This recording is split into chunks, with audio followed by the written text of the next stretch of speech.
Bonjour à tous. Donc aujourd'hui nous allons voir ensemble les adresses IP, les classes des adresses IP en fait.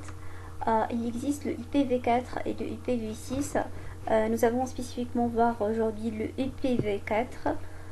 Il est composé de 5 classes d'adresses identifiées par une lettre allant de A à E, c'est-à-dire chaque adresse est soit à la classe A, ou bien à la classe B, ou bien à la classe C, ou bien à la classe D, et finalement à une classe E, qui est le moindre utilisé spécifiquement dans nos exercices. Comme j'ai dit, donc le IPv4 en fait est encore massivement utilisé aujourd'hui. Donc une adresse est composée de deux parties, le Net ID qui est le identifiant du réseau et le Host ID qui est le identifiant de machine pour ce réseau.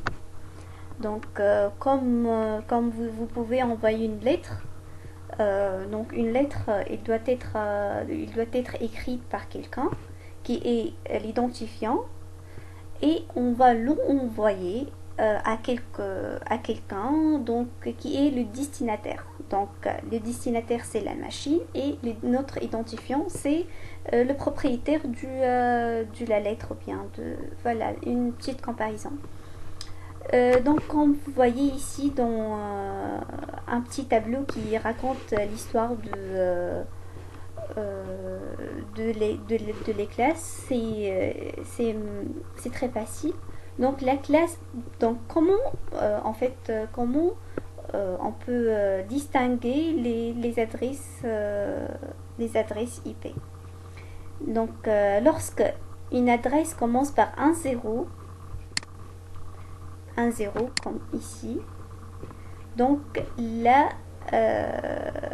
donc l'adresse, la classe en fait, pardon, la classe du notre réseau, c'est la classe A. Oui, voilà, mais très bien. Si il est composé par les deux lettres, les deux chiffres 1, 0, donc ça veut dire qu'il est dans la classe B. S'il est 1, 1, 0, donc la classe C. Si il est 300, c'est de la classe D. Si 4, 1, donc c'est la classe E. Il existe aussi un intervalle, les adresses entre 0.0.0.0 et 127.0.255.255.255, c'est la classe A. Voilà, c'est la classe A. De 128 à 191, donc c'est la classe B. De 192 à 223, c'est de la classe C. C'est de 224 à 239, c'est de la classe D. Et le reste, 240 jusqu'à 255, c'est de la classe E. Donc voilà, c'est plus simple, mais le plus fiable que le rendre ce bit-là en binaire, le 127 ou bien l'adresse que nous a envoyée, le transformer en binaire, puis on va extraire la première ou bien les deux premiers bits de l'adresse pour distinguer quelle est la classe de quelle est la classe de cette adresse. Donc comme j'ai dit, l'adresse qui commence par le bit 0, ça veut dire 7 bits pour le réseau et le 24 bits pour le host ID ou bien pour les hôtes. La classe B c'est 10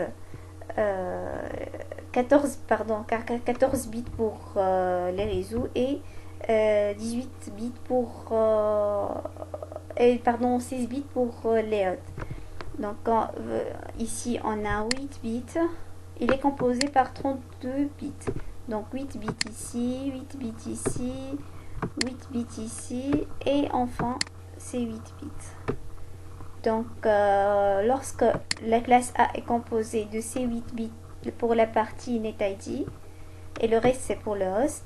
Pour la classe B c'est 16 bits pour la partie NetID et le reste 16 ID pour la partie host ID. Et ici on a 16 bits pour la NetID et le 8 bits pour le host ID. Ici c'est l'adresse de transmission multiple et ça c'est réservé pour utilisation ultérieure. Merci pour votre attention et bonne révision.